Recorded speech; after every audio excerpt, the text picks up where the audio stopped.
Good afternoon, everyone. This is the third of a series of 4 webinars that mainly focus on automation within pdfToolbox. We have had a first one about server and hot folder automation, the second one on the CLI, command line interface, and now this third one is about the imposition engine that you have in pdfToolbox. And I will show you a number of things inside of pdfToolbox desktop, because that's the easiest way to test and develop and then see what happens. But of course, the ultimate goal is to automate these imposition layouts in pdfToolbox Server or in pdfToolbox CLI. And the first thing I wanted to point out, well, let me get the slide with the agenda on screen here. So this is roughly what we will be going over. The first thing I wanted to highlight is if you install pdfToolbox Server or CLI, there is a document folder, and in that document folder you have the Calas PDF engine reference. That is a very long PDF file, 600 and so many pages.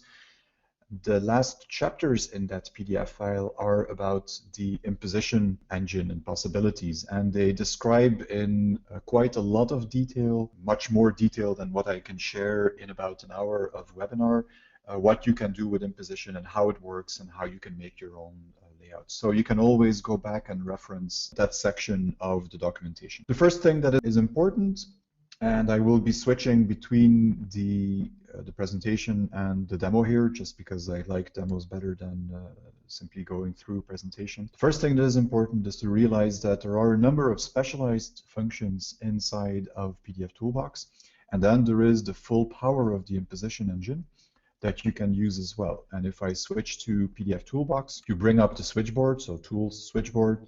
There is a group here that is called Arrange. That is where all of the imposition related functionalities can be found. If I click that, you can see what I call these specialized functions like booklet or enup or fill page, step and repeat.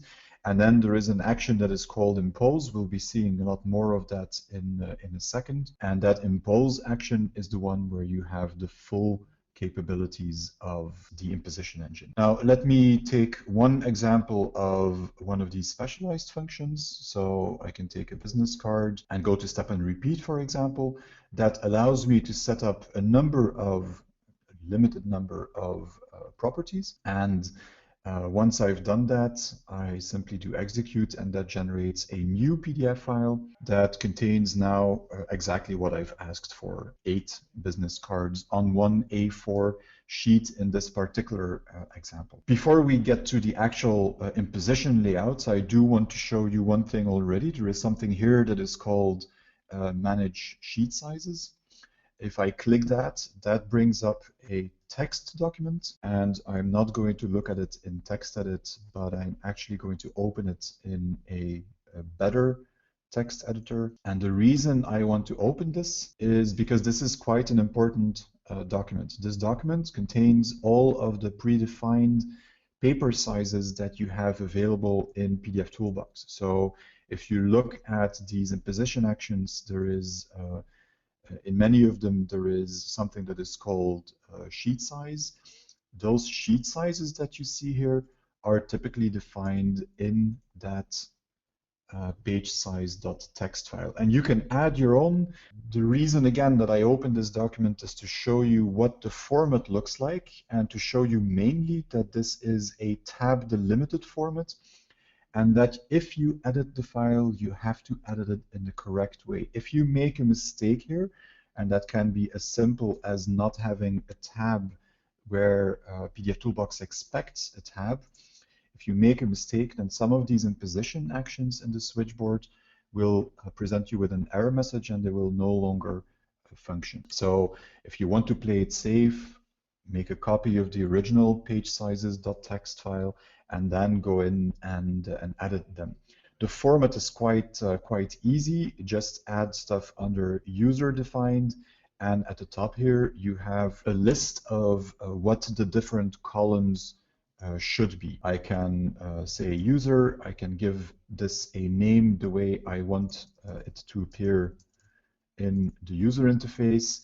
And then I have the dimensions. So for example, 500 by 500 millimeters. And that's it. It's as simple as that. If you do it properly, then those things will end up in the user interface and you can select that page format. But again, if you make a mistake, revert to that original copy of the document that you saved in the beginning, and make sure that you edit this with a text editor that doesn't add any hidden characters and that shows you where you use tabs and spaces and so on. Very important. I'm spending so much time on this because this is a question that we regularly see in customer support, where someone made a mistake in this type of in this file, and some of these actions stop working. So don't be fooled by that. This already shows you that the impositions that I'm talking about can be done in pdfToolbox desktop. So desktop is a very good way of figuring out what exactly you want, what the settings are that you need, and then the next step is, of course, well, if I know that, how can I automate those settings? Jan, of course, I can repeat that. Simply click on the action button if you want to find that sheet size document and select Manage Sheet Sizes. And that will open it in a text editor and show you where that file is. So I'm going back to step and repeat here. I have the settings that I want that work for the type of document. And now the question is, how can I automate that? Well, there are a number of different ways that can be done. And the first one is in that same action button that I have at the bottom, you can choose Create New Switchboard Action, and that gives you the opportunity to name that action and to provide a description. So I could say webinar business card example as a name, and then you add whatever description you want. Click OK, and that is going to create a new action that now also appears in the list. The importance of that action is if I now go to Profiles and I make a new process plan, you can see here that there is an item to add actions to my process plan. And if I add one, I have now that webinar business card example in my process plan.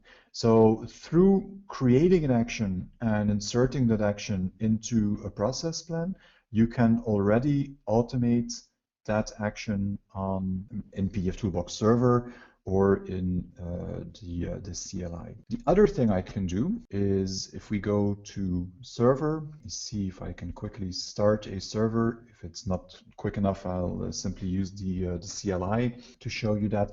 But the server itself allows you to also set up an imposition action without using a process plan and those switchboard actions. I've prepared a hot folder setup here for that, and if I go to edit, you can see what I did here. Actually, this is simply a hot folder setup. Folders input and output are defined as usual, but instead of selecting a profile for this hot folder setup, I have added command line parameters. Step repeat is an action that the CLI understands and that does the same as that switchboard step and repeat action. And then you can see the different parameters that I want to use: page height, page width, how many times I want to repeat this business card horizontally and vertically, add cut marks, and the distance between the different copies on the sheet. So this command line will now be used by the server on any file that is dropped on the input folder.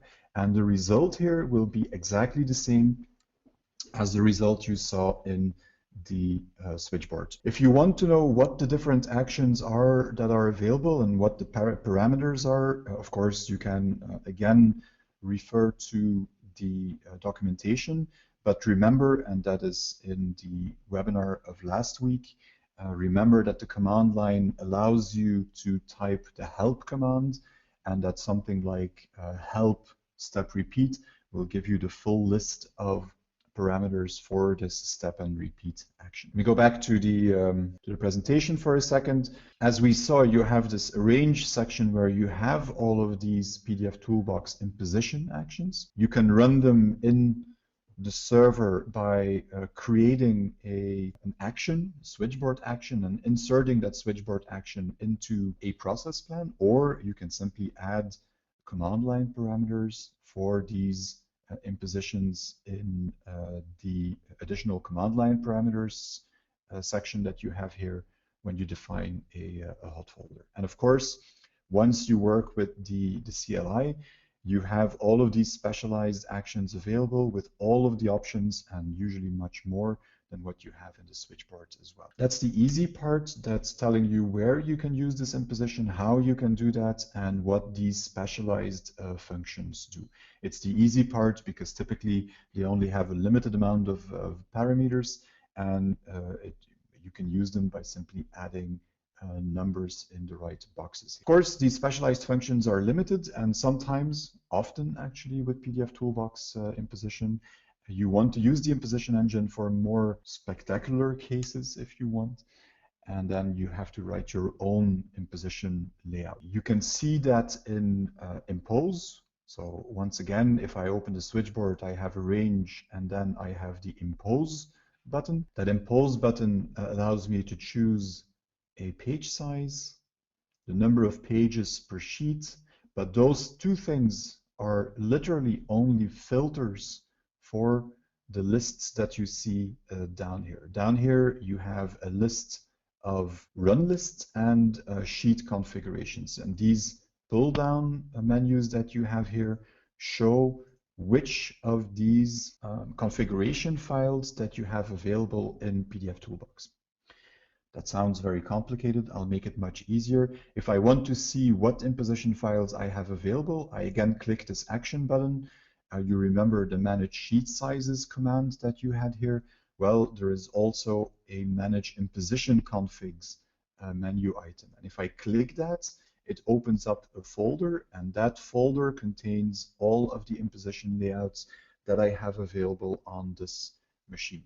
And you can see two types of imposition layouts here, or config files here. One is called .sheetconfig, and the other one is called .runlist. To be very concise about it, a sheet config determines what the layout will be of the larger sheet on which you place items. The run list determines how pages from an input document and other stuff is placed on that larger sheet. So those are the two parts, the definition of the sheet and then how that sheet is filled from the input file. Something that I already implicitly mentioned, but that is very important to realize, and a little bit of a change from some other imposition applications, is that pdfToolbox will always take one input file and it will generate one output file. What you have to make sure of is that you have one PDF file that contains all of the pages that need to be imposed, and then you have a .sheetconfig and a .runlist file, and pdfToolbox will create an imposed PDF file as the output of that action. You could open that PDF engine reference document and start reading about what the imposition does. What I have prepared here is a short run through some of the most important steps in creating an imposition configuration. I can't show all the details, but I'll show you a very simple, though I think useful in many environments, example of what you can do with imposition. In order to do that, I will take this approval sheet configuration. As for anything, there is a run list and a sheet config file, and I will open both of those with a text editor. Again, I want a decent text editor, and because it's not appearing in my list here, I will simply drag it on top of the icon. If I open those, start with a sheet config file, you see that the format that I have here is virtually the same as what I had for the text, for the page size document. So it's a tab delimited text file. This should be a simple text file. You need an editor that, again, doesn't add any additional encoding characters or hidden characters. And it's much easier if you have a text editor where you can see invisible characters. so that you see that this is a tab and nothing else, right? This is tab delimited, and each column is defined in these comments here. As always, the easiest way to handle this is to take an example and then start to modify. Many of the examples that you find that are installed with the software actually contain these comments so that you can see what each of these columns expects. And to give a very short overview, the first word here is a definition of the fact that this is a slot. A slot is a rectangular space on the larger sheet that you're creating that can be used to insert content. And then you have a name. I've given that the name is not that important. It's more for legibility if you want. I've called this preview. You'll see why in a second. Then I have the slot number, which has to be a unique number that will come back in the run list. The sheet number, that refers to sheet 1, which is defined at the top of the document. So I'm imposing on a sheet that is 210 by 297 millimeters, so an A4 basically. And then I have a whole list of other parameters that define where the trim box of the incoming document will be put. I can define how much bleed I want. There are parameters here for scaling. -1 means fit to slot, which you already see in the comments here. So I'm basically taking something and I am asking pdfToolbox to automatically rescale it to fit in the area that I give it. I don't want to rotate. I can rotate 90, 180, 270 degrees. I want to position it centered. I'm fitting it here, and I want to then put it on the center, both horizontally and vertically. And then I have some stuff for binding margin and whether I want crop marks or not. And in this example, I don't want any crop marks. So that's a very quick run through these parameters. Again, the documentation defines these in much more detail. But a sheet config is not really much more complicated than that. I have a line that gives me the name that is used in the user interface. I have the sheet itself, which defines the size of the final imposed document. And then I have a number of slots where I can put content. And content will be either a page, you'll see that, either a page from the input document or, for example, text if you want to add text to a document. And we'll see examples of both. On the other hand, the run list is responsible for running through the input document and determining what information goes where. And again, this is a very simple example. This too has a user interface name. You'll see that in pdfToolbox desktop in a second. And then I have very limited instructions in this case. Start a new sheet. If I don't have a number here, it always starts the sheet number 1 in this particular case. I only have one, so it's easy. And then I say position page, which is a command that says take a page from the input file. First page automatically is 1 when you start an imposition, and put that in the slot with ID 1. So I basically take a page from the input file and I place that page in the slot that I have defined in the sheet config file. And that's how these two files work together. You define these sheets and slots in the sheet config file, and then I use the run list file to run through the document until I run out of pages, basically, and put each page in one of these predefined slots. This line is also very important. This tells pdfToolbox to increment that first page variable. It starts with 1, this will make it 2, and pdfToolbox will automatically loop through this run list, and it will stop whenever the pages are all have been used. And by incrementing this first page, I can tell pdfToolbox that I'm done with this page and that it can take the next. Now, what does this do? That should make it easier to understand. Well, if I look in my list here, you have this approval sheet blank. That's the name I gave it in my run list file, and the same for the sheet config file. And I can now open a document, say execute, and that executes the instructions that I had in my imposition configuration. Now, the instructions I had were very simple. I created an A4 document. That's what it created. And I took the page from the incoming PDF file and placed it into a slot that is roughly centered on my A4 sheet. Not more complicated than that. Of course, I could also have made that slot smaller. I could have multiple slots where I do a step and repeat. You have all of the flexibility to do these kinds of things. I wanted for, in this case, to make something very simple so that you see what the most basic imposition configuration is. And once the webinar is over, we'll share the recording, of course. I'll also share the presentation and the files that I've used as example files here. Let's go back. I'll revert my document so that we can start over. And as you can see, I've prepared a number of other examples here. And let me select one of those and say execute. What happens now is starting to be a little bit more interesting. You can see that all of a sudden there are crop marks that appear around the document. I also have this rather nice looking background all of a sudden. So the question is, where does that come from? And I seem to have some text, but there isn't really much content on here yet. So let's go back to the imposition configurations and we'll do the same.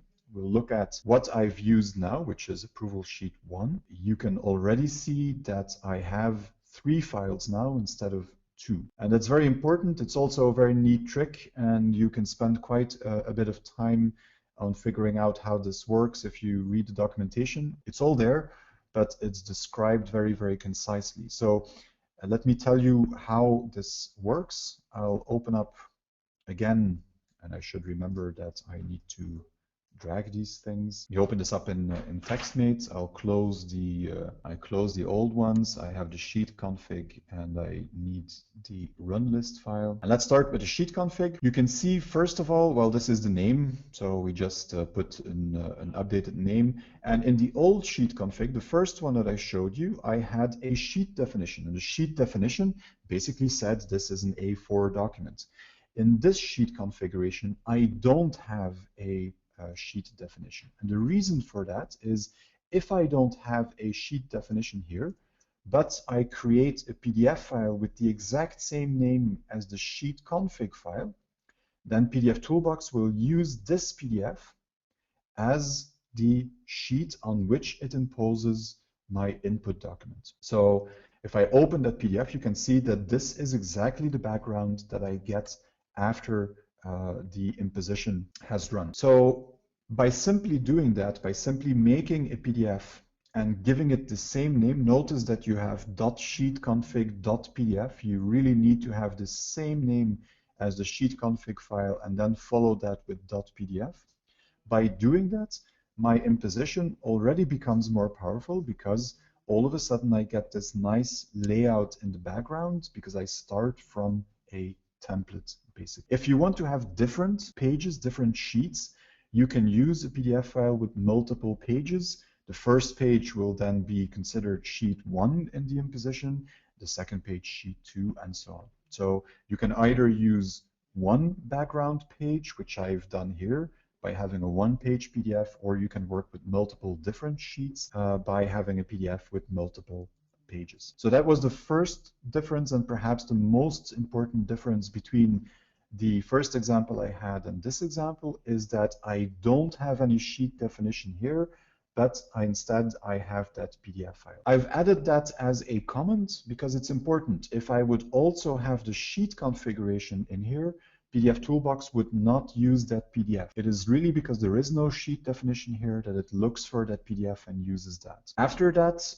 this is exactly the same as what we saw before. The only difference I have here is that where before it said no crop marks, this time I added crop marks.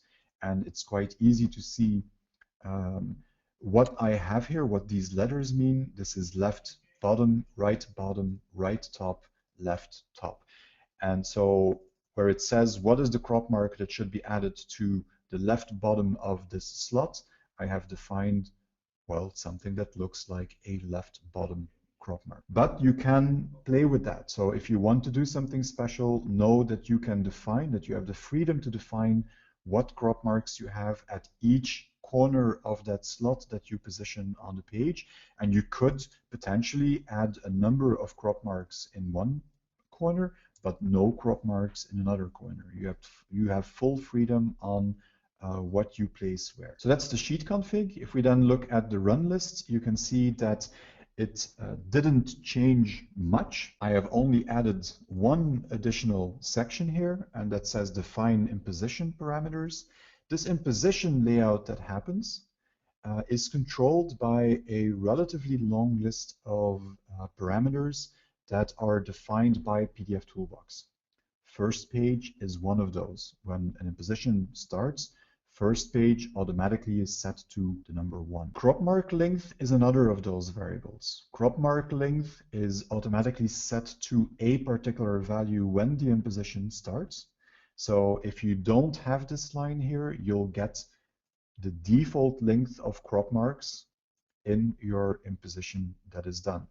If you want something that is different, the only thing you have to do is add a line to change the value of those crop marks. And in my example here, I say make them 5 millimeters. Like I said, there is a list of variables that you can change. I could also change the color space used for the crop marks and the values used and stuff like that.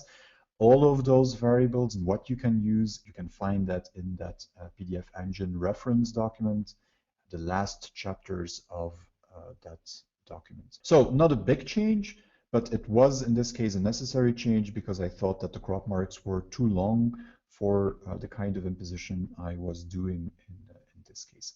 Now you can already see that we're not done by doing this.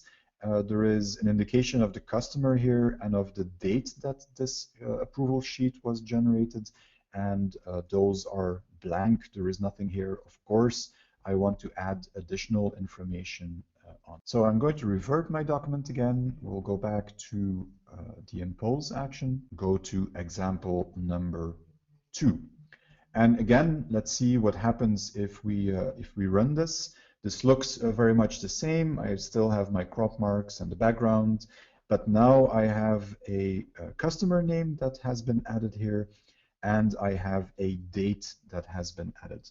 And you can see that it nicely fits the rest of the layout. It's in white. It uses the same font as the rest of the layout. So the question becomes, how do we do that? To know that, we will do the same as before. Let me close these and go back to my folder with the position configs. Sheet 2, run list sheet 2 sheet config. So those are the 2 files that I'm interested in. And we'll start again by looking at the sheet config. What changed? Well, I gave it a new name, of course. I still don't have a sheet declaration here because I want to use that PDF file with the background. And you can see that now all of a sudden I have multiple slots that I created. All of these slots are on sheet 1. I only have one sheet, but you can see by the number that you have here that each of these slots is used on the first sheet that I'm working with. This also means when you have multiple sheets that you define, that the slots that you use could actually differ between those multiple sheets. You're totally free to have different slots or a different amount of slots on different sheets. I've given my slots a name so that I can recognize them. That's simply good practice. Customer name and date are the new ones. And I've given them an ID. And I already said that the ID needs to be unique. The convention to some extent is that everything, and that's the convention I use, you can definitely do something else. The convention I typically use is that a regular slot where you put a PDF page in has an ID like 1, 2, 3, so something under 100. Anything over 100 is a slot that is used to add additional information during the imposition process. For example, the text that I want to add in this example. My preview slot still has the same dimensions. It starts 20 millimeters from the left, 45 millimeters from the bottom, and then it has a certain width and height. You can see that the other 2 slots are much smaller, and that is, of course, that these slots are to put text or under my preview. Perhaps the most difficult part of a whole imposition layout, creating an imposition layout, is figuring out what the exact coordinates need to be to put your slots so that the content lines up with the rest of the content on your layout. What I did in this example is print out an example and then simply measure where the content needed to be. You almost always have to fiddle a little bit with that, but it makes it quite easy to figure out where you want to be. In this case, I don't want any scaling. I simply want real size, actual size, and I don't want any crop marks around my text slots. Of course, I still have my crop marks around the preview slot. So in terms of changes, the only thing I did was adding these 2 additional slots to my sheet. And then if I go to the sheet config, you can see a little bit more change.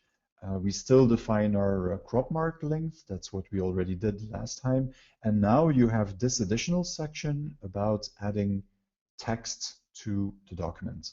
And we want white text, and that means that we need to define some of these text parameters that pdfToolbox is going to use when it adds text.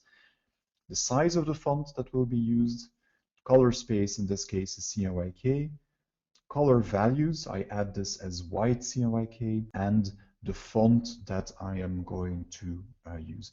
And this one can be a little bit tricky because font names are always tricky. So what exactly does pdfToolbox expect as font name? Well, the answer is relatively simple. You run any imposition in pdfToolbox, and afterwards, if I go back to this folder that I have here, I have a file that is called font names.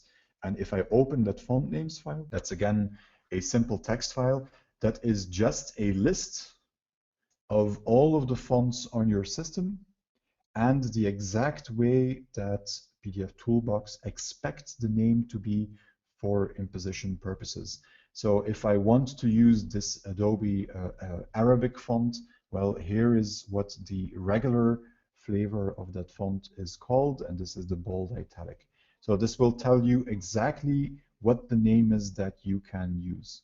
It's very useful to know because otherwise it's a lot of trial and error to figure out what happened with these styles and whether there is a dash in between or something else. This takes away the guessing game and simply tells you what the name is supposed to. So that's what I did here. I know that Quadrat Sans Bold is the font I actually want to use. And then I have 2 lines that have place text as the first word. So those 2 lines don't place a PDF page, but they simply place text. Where do they place it? Well, one does so in slot 101, the second one in 102. And then here I have the text that I want to add. This is a literal string, of course.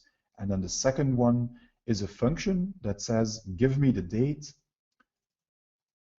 day, month, and then the full year. These functions and what you can do with them are also described in that PDF engine reference manual. And there are quite a few functions that you can use. You can also do things like putting strings together, concatenating strings if you want. There are some mathematical functions, there are logical functions, you have if-then possibilities.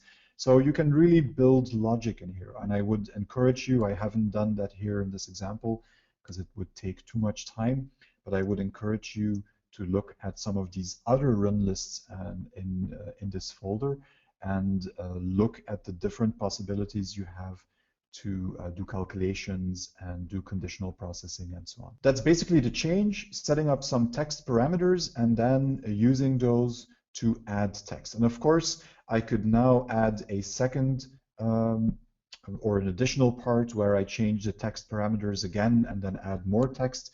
You can do this as many times as you want.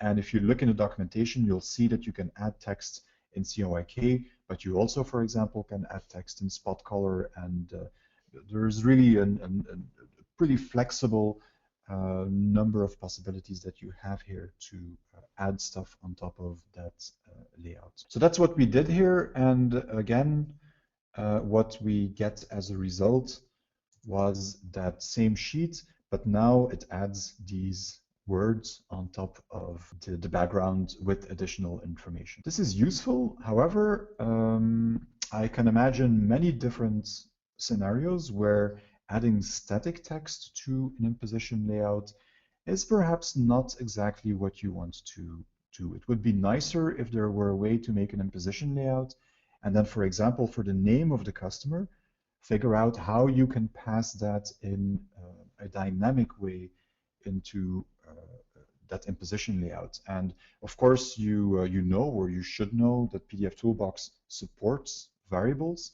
If you have profiles, if you have pre-flight checks, if you have fix-ups or process plans, then these can either take static values or they can use variables that you can set from the command line, for example. And the webinar last week talked at some length about how you can use the set variable command line argument to pass that information into a profile or a process. Let me close this up and go back to our original document. And then here I'll go to the last example that I have here. In this case, I will not be able to show you what this does. So we're in pdfToolbox desktop. And the reason I'm not able to do so is because passing variables to an imposition layout inside of pdfToolbox desktop is not supported.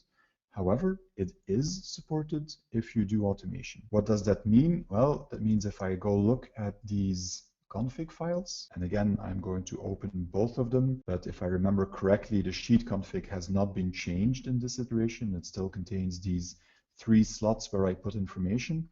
The run list is where the changes are, and the only change that you have here is where that customer name is added. I now have something called environment. That's a function that retrieves the value of a variable. The variable is called customer name in this example.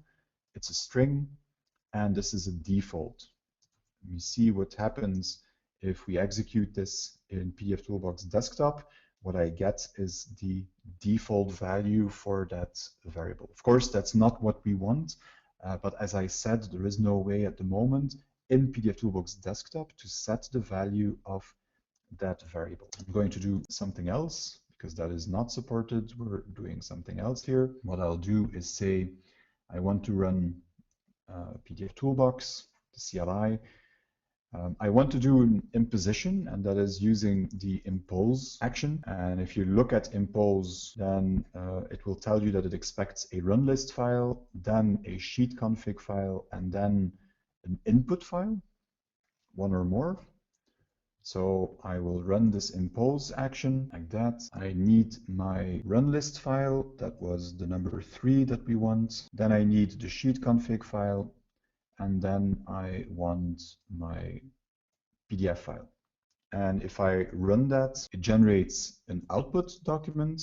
And of course, because I haven't done anything specific now, it still generates the same output. I didn't pass any variable information, so it generates the default value of that variable. But now I have options. We're in the CLI, so I can say set variable, and then the name of the variable, which was customer name, and then the value. And if we didn't make any mistakes, then I can look at the output file, and now you see that the text that is added on the imposition layout is different. So if you imagine using pdfToolbox command line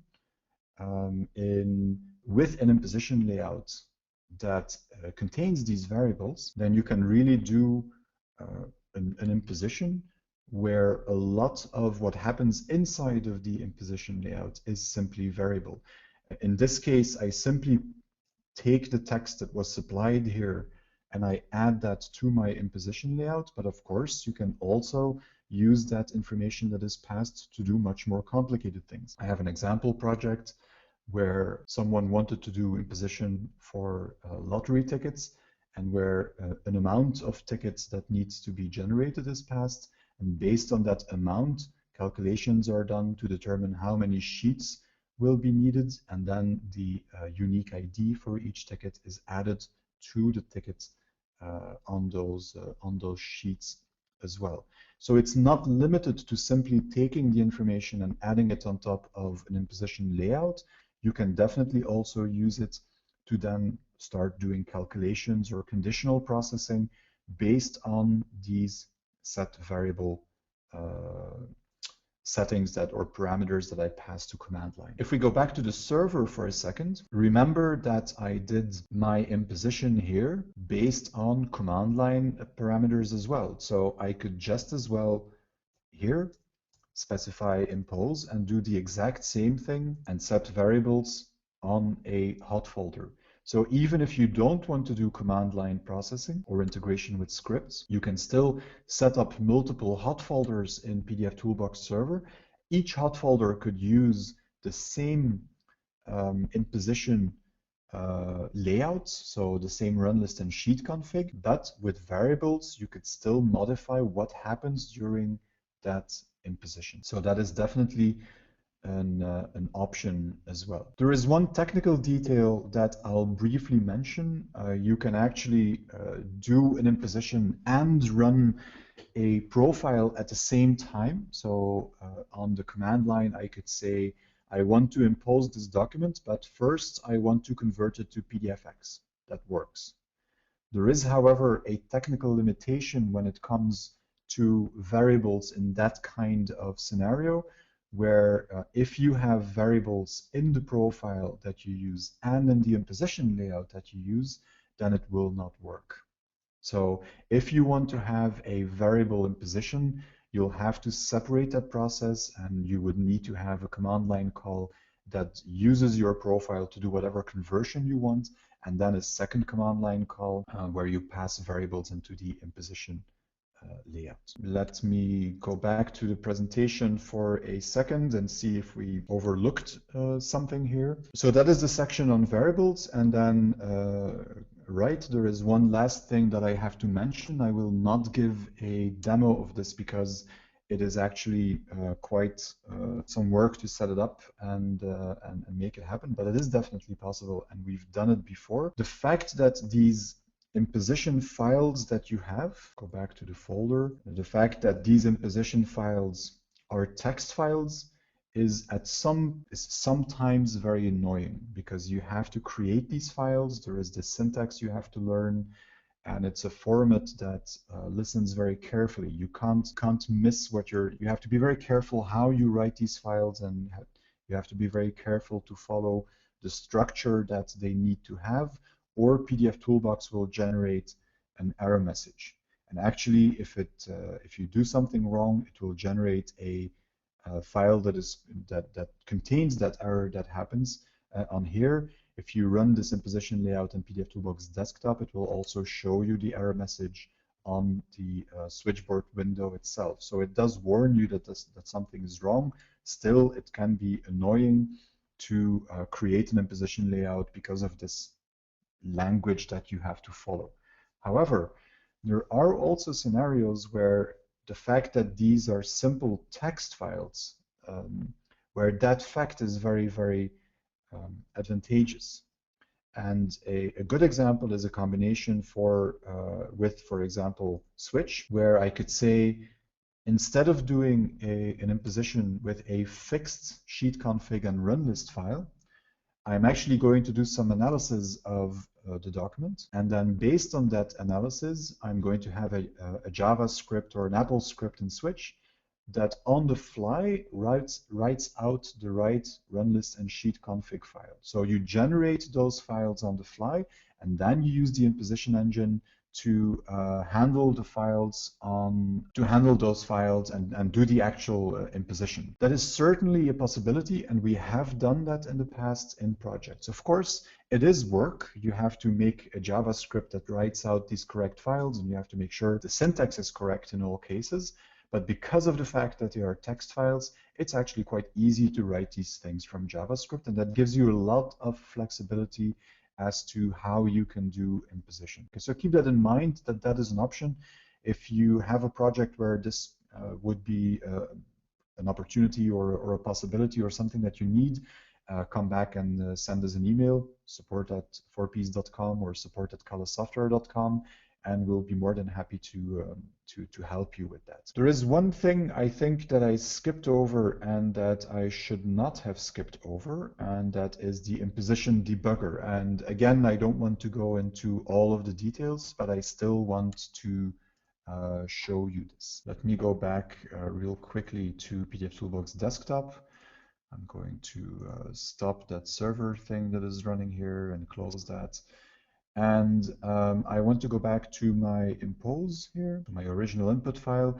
And instead of simply running the imposition layout now, so the imposition process, I'm going to again go to this action button, and you can see that one of the items that you have here is called Run List Debugger. Let me click that, and that simply enables that option. So from this point on, Run List Debugger is enabled. And if I then click Execute, instead of doing the imposition, I get this very complicated window, if you want, where I can see the run list that I am using, and at the bottom I have buttons to say step through this run list. So this will basically execute the different command lines that I have in this run list one by one, and it will allow me to look at the different variables, look at the value of those variables, see how they change, figure out in short what pdfToolbox is doing. So it's really a debugger. It's not as user-friendly as some complete configuration tools, but it is actually really a debugger. And what this also is good for is that I talked about this crop mark length variable and the fact that the documentation contains the names of all of the other variables that are defined. Well, here you have the list of those variables as well, and this shows me that there is something called crop mark color space that is set by default to separation all. I have color values for that, so black in this case. I have a gap which defines the gap between the crop marks and the actual content. So all of these variables are defined here. The same for text color and font and size and tint value and all of the variables that you have available. And the fact that you can see them here is useful. Of course, the fact that you can simply step through this and see whether you've done the right thing and what happens, and this is true for variables that pdfToolbox defines, but it's also true if you define your own variables, which you can very easily do. Right? So the debugger shows you a lot of information about the process that you are going through, including the run list that you're running, including the slots that you have available, the environment variables that you have here, including the variables that are defined from the start. So all of this information is here, and you can really follow what it is doing. This is especially useful when you start playing with things like conditional run lists, so if then else scenarios, or when you have loops in there that step through a number of possibilities and all of those. At the end, I can either cancel or impose. Impose will simply perform the actual imposition. If I say cancel, you'll get this error message here that says execution canceled from run list debugger. So remember, action button, the menu item run list debugger under that enables that. If I click it again, it will switch it off so that I don't have it every time. That is the end of what I wanted to talk about. Actually, let me look at which questions have not been answered. Do you have control over what pdfBox it uses for imposition? It will always be so it uses what it's supposed to use, which is the trim box. If you have that in the document, if there is no trim box in the document, it will actually default to the media box, which is what the PDF specification defines in that sense. And when you place a page, so when I do in this example, for example, when I place something, this is a good example because it shows me that it uses the trim box and it puts crop marks in here. It's also a good example to see that I didn't prepare the document properly because there is no bleed in this particular document. To do it properly, I should probably have prepared the document with bleed to begin with, and then I can choose how much bleed I show and on which sides of the slot I show bleed as well. Shingling, can I address the concept of shingling? It would probably lead into too much detail for this session, but if you look in the documentation, you'll see that it is possible to use shingling in an imposition layout. I think I've already closed my folder with layouts here. But if you, the question is about saddle stitch, and there are run lists that talk about that. So you have example run lists that talk about this. You can see that this run list is a little bit more complicated than the one that I use. And what you can see, for example, is that there is a way to define shingling offset while you're doing imposition as well. And then the rest is to do the actual saddle stitch and position layout that you want to do here. So if you're interested in specific imposition layouts and whether those are supported or not, a very good way to start would be to look at all of the layouts that are shipped with pdfToolbox and simply take one that comes close to what you want to do, open that one, and if necessary, modify that run list and sheet config file. You can, and I think I've said that, but it was in passing and maybe not clear enough. If you look at the lists, I now have the full list of these are run lists in here.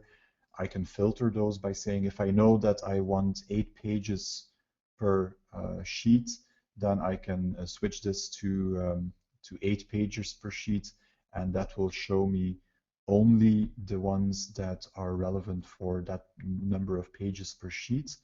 Or I can also filter by page size or sheet size and pick up those that are only relevant. So for example, I have a number of specific ones that are for A4, and it filters those out in my list. So these two really allow you to filter, but you can also simply go to the action button and say manage imposition configs. That opens up that folder, and then you see all of the imposition layouts that come with the application, and you can modify any of those. When you're doing automation, the safest, of course, is always to simply create what you want in pdfToolbox desktop, test whether it works, and then simply copy these files, these imposition files, to another folder, point to them from pdfToolbox server or pdfToolbox CLI, simply use those in the rest of your automated workflow. I'm reading one other question. Can you combine imposition schemes with multiple pages per sheet? The answer is yes, because you can define multiple sheets in an imposition. So if you open any of these sheet config files, like I said, you can define multiple sheets. Those sheets might have a different amount of slots on them. So you can definitely cope with scenarios where one sheet contains 16 pages, another sheet contains a different number of pages. You can easily imagine situations where, for example, you know that a book is coming in and it's a full book, so it has the content, the inside content, and the cover, the front and back cover. You could imagine that you want to take the first and the last page of the document and put that on a sheet that is going to be imposed on a particular press in full color perhaps, while all other pages of the document are put in a different imposition layout with a larger amount of pages per sheet, and that is going to be produced in black and white or a different quality or a different paper, things like that. So yes, these mixed impositions are definitely possible. If you look at these imposition templates, or if you have a customer who needs to have imposition templates, but you don't see exactly how this works, or you want help with how this is done, simply contact us. We can help with doing the actual impositions. We also have a number of partners that have extensive experience with making imposition schemas for people, and we will gladly bring you in contact with one of them to see how your project can be done. So it's a very powerful engine. I've said it before, you have to learn the format, and that can be a little bit of a challenge. But once you know it, it's actually not that difficult to write these configs. and it can be very powerful, both for normal impositions and for all kinds of special projects. I think the majority of the work we do with the imposition engine is not something that you would typically describe as imposition, but our more special projects like this approval sheet is actually an example of that.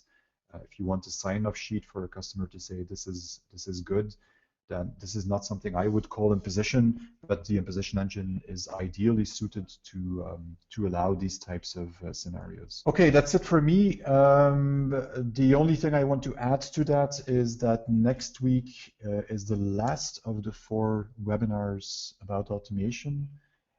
If you have ideas of other things we need to cover, then by all means, let us know. This 4th webinar will be about the new reporting format in pdfToolbox, so the ability to create your own customized report after you've done pre-flight. But in fact, I hope that it will show that you can do much more than create a simple customized pre-flight report where you modify some colors and graphics. In fact, what I'll show you is that this new report format can already be a little bit of an alternative to the imposition engine, because both are actually doing similar things. And that the advantage is that this new report format and the new engine that is used for that does a conversion from an HTML template with CSS and JavaScript support into a proper PDF file. And of course, HTML plus CSS for many people is much easier to work with than this custom imposition format is to work with. It's not a full replacement of the imposition engine, not by any stretch, especially not at the moment, but it is a very powerful engine that you have in pdfToolbox 7. And it is something to keep an eye on, because this engine will be made available in pdfToolbox to do much more than it does today. Not tomorrow, not next week, but this is a component that will be worked on over the coming months and will gain in power over the coming months and years. I think it's one of the important developments that is happening inside of pdfToolbox, and I would certainly encourage you to join next week and get that last part of the story as well. If you would have missed part of this webinar, then of course we will post the recording again, and you should find that within a couple of days on the support website. And if you've registered for this series, you'll actually get an email with the link to that recording and the rest of the documents that I used in here. Thank you very much for joining. I hope it was interesting. If you have any feedback, don't hesitate, send us an email and tell us what was good or not good. We'd love to hear about that. Thank you for joining. Have a great day, and I hope to welcome you again next week for the custom template reporting webinar.